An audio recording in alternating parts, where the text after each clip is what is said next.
வணக்கம், வணக்கம் உள்ளங்களே. இது நம்ம ஏரியா செம்ம கருத்துமூச்சி அந்த நிகழ்வுக்காக ஐயாவ நம்ம சந்திக்க வந்திருக்கிறோம். ஆ இந்த நிகழ்வுக்கு முன்னாடி மேல வீதியில நீங்க எந்த பக்கம் போகும்போதும், வரும்போதும் உங்க கண்ல பட்டுட்டே இருக்கும் மாணிக்கம் பில்டர்ஸ். அதுக்கு பின்னாடி ஒரு பெரும் வரலாறு இருக்கு, பெரும் உழைப்பு இருக்கு, பெரிய உணர்வு இருக்கு. அதைத்தான் இப்பொழுது நாம் ஐயாவிடம் கேட்க இருக்கின்றோம். ஐயா வணக்கம் ஐயா. வணக்கம், ஐயா வணக்கம். உங்களை நீங்க அறிமுகப்படுத்திக் கொள்ளுங்க.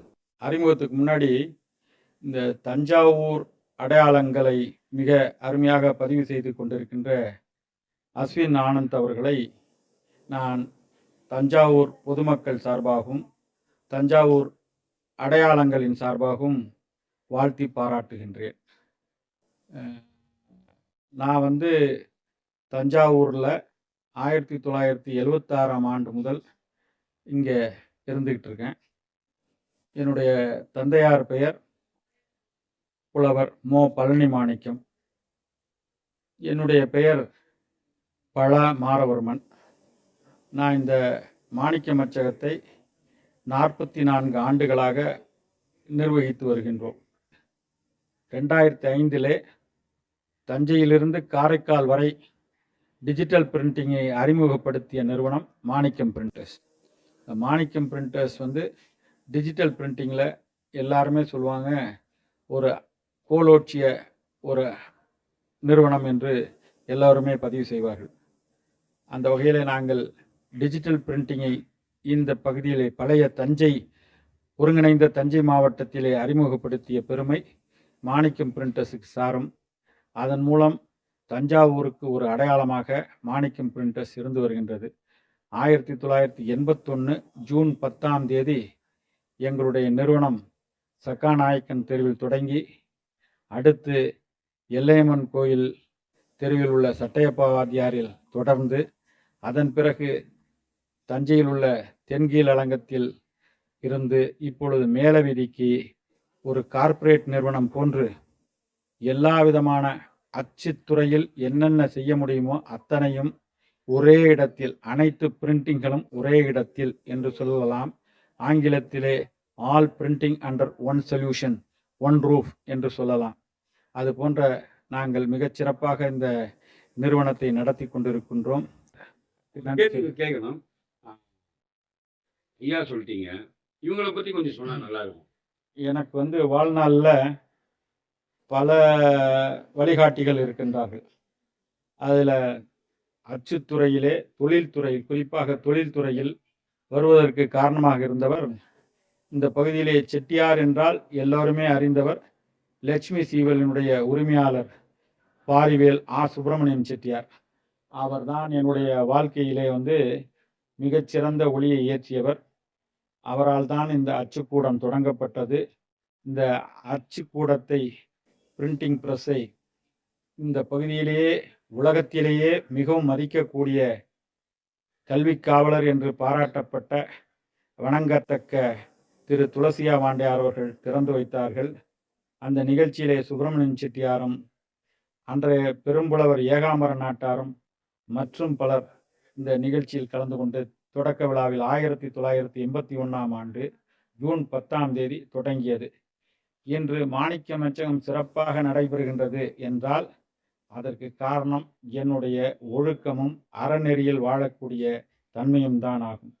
அதற்கு மிகுந்த வழிகாட்டியவர் லட்சுமி சீவல் சுப்பிரமணியம் செட்டியார். இந்த பகுதியிலே சுப்பிரமணியம் செட்டியார் அவர்களை அறியாதவர்களே இருக்க மாட்டார்கள். சுப்பிரமணியம் செட்டியாருக்கு ஒரு மகள், 2 மகன்கள். ஆனால் நான் அவருடைய வளர்ப்பு மகனாகவே வளர்ந்தது எனக்கு மிக பெருமையான ஒரு செய்தியாகும். இப்படிப்பட்ட ஒரு நல்ல பாக்கியத்தை தொழில்துறையில் வருவதற்கு காரணமாக இருந்தவர் பாரிவேல் லட்சுமி சீவல் சுப்பிரமணியம் செட்டியார். மாணிக்க மச்சகத்தில் எல்லா விதமான பிரிண்டிங் வேலைகளும் சிறந்த முறையில் செயல்பட்டு கொண்டிருக்கின்றோம். தஞ்சாவூருங்கிறது உலகத்துக்கே சோறுடைத்த நாடு தஞ்சாவூர்.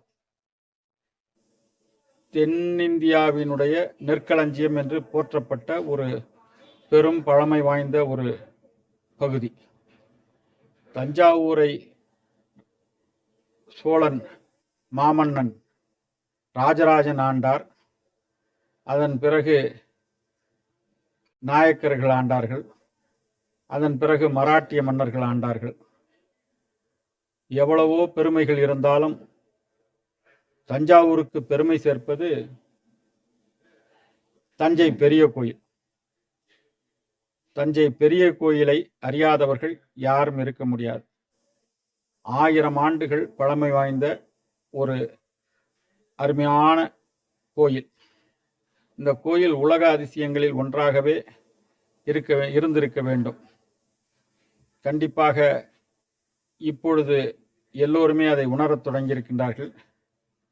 யுனெஸ்கோ நிறுவனமும் விரைவில் இந்த தஞ்சை பெரிய கோயிலை ஒரு உலக அதிசயங்களில் ஒன்றான ஒரு கோயிலாக அறிவிப்பார்கள். உலக அதிசயங்களில் ஒன்று என்ற நிலை உருவாகும். இப்படிப்பட்ட பல அடையாளங்களை இங்கே நமக்கு அறிமுகப்படுத்தி கொண்டிருக்கின்ற அஸ்வின் ஆனந்த், அதுவும் குறிப்பாக இந்த பிப்ரவரி மாதத்தினுடைய 26ஆம் தேதி சிவராத்திரி, 27ஆம் தேதி அமாவாசை, இந்த 2 நாட்களிலே அவர் நல்ல பதிவுகளை எல்லாம் தஞ்சை மக்களுக்கு மட்டுமல்ல உலகெங்குமே இந்த நிலை உருவாகும். இது இப்பொழுது இருக்கக்கூடிய மீடியாக்கள் மிக விரைவாக சென்று அடைகின்றது. மாணிக்கம் மச்சகம் எப்படி ஒரு அடையாளம் என்றால், அச்சுத்துறையிலே பல விற்பனர்கள் வல்லுநர்கள் எல்லாம் இருந்தாலும் கூட ஒரு காலத்திலே சிவகாசி தான் அச்சுத்துறைக்கு ஒரு மிகப்பெரிய அடையாளமாக இருந்தது. இப்பொழுது அந்த நிலை மாறி தஞ்சையிலும் சிவகாசி போன்ற அச்சு பிரிண்டிங்களை செய்ய முடியும் என்ற நிலை ஏற்பட்டுள்ளது. அதற்காக நாங்கள் அதற்குண்டான கருவிகள், சிவகாசியில் எப்படியெல்லாம் கருவிகள் வைத்து செய்கின்றார்களோ அதே போல நாங்களும் எல்லா கருவிகளையும் வைத்து இன்று தஞ்சை நகரத்திற்கு அச்சுத்துறையிலே ஒரு அடையாளமாக இருந்து கொண்டிருக்கின்றோம். முதலிலே இந்த லெட்டர் பிரஸ்ன்னு நிலை தான் இருந்தது. அந்த நிலை மாறி மினி ஆஃப்செட் வந்தது. மினி ஆஃப்செட்டுக்கு பிறகு மல்டி கலர் பிரிண்டிங் வந்தது, டிஜிட்டல் பிரிண்டிங் வந்தது என்று சொல்லி எங்களுடைய நிறுவனம் கிட்டத்தட்ட இன்னும் 6 ஆண்டுகளிலே பொன்விழா காணக்கூடிய ஒரு நிறுவனமாக இருக்கும். தஞ்சையிலே யாரை கேட்டாலும் மாணிக்கம் பிரிண்டர்ஸ் என்றால் அது மாணிக்கம் போன்றது என்று சொல்வார்கள். இந்த தமிழ் ஆர்வம் தாங்களுக்கு எப்படி உருவானது? அது பெரும்பாலுமே அச்சுத்துறையில் இருப்பவர்கள் எல்லாருமே தமிழ் துறையிலே ஆர்வம் இருப்பார்கள். ஆர்வம் கண்டிப்பாக ஏற்படும். சிலம்பு செல்வர் என்று சொல்லக்கூடிய மாப்போ சிவஞானம், மாப்போசி என்று எல்லாரும் அழைக்கக்கூடிய மாப்போசி அவர்கள் ஒரு அச்சுக்கூடத்திலே அச்சு கோப்பவராக தான் இருந்தார். அப்படி அச்சு கோப்பவராக இருந்தவர் சிலப்பதிகாரத்திலே மிகுந்த வல்லமை பெற்று மேலவை உறுப்பினராக இருந்து மேலவை தலைவராகவுமே இருந்தார். இது ஒரு சிறப்பு. இங்கே அச்சுக்கூடத்திற்கு வருகிறவர்கள் எல்லாருமே மிகுந்த சிறந்த அறிவாளிகளாக தான் இருப்பார்கள். அந்த வகையிலே அது பல வகையில பெருமையை சேர்த்தது. எங்கள் அப்பா ஒரு தமிழாசிரியர். தமிழாசிரியர் என்பது போல அவருக்கு இந்த திராவிட உணர்வு மிகுந்து காணப்பட்டவர். எந்த பகுதியில் அவர் இருக்கின்றாரோ அந்த பகுதியில் உள்ள திராவிட தலைவர்கள் எல்லாம் என் தந்தையாரோடு மிக நெருக்கமாக பழகியவர்கள். என்னுடைய தந்தையார் தஞ்சாவூர் உலக திருக்குறள் பேரவையினுடைய செயலாளராக இருந்தார். நான் ஆங்கில இலக்கியம்தான் படித்தேன். தொழில்துறைக்கு சுப்பிரமணியன் செட்டியார் காரணமாக நான் தொழில்துறைக்கு வந்தேன். என்னுடைய தந்தையார் மறைவுக்கு பிறகு பாரிவேல் சீனாமி உபேதுல்லா தஞ்சாவூரினுடைய சட்டமன்ற உறுப்பினராக இருந்தார்.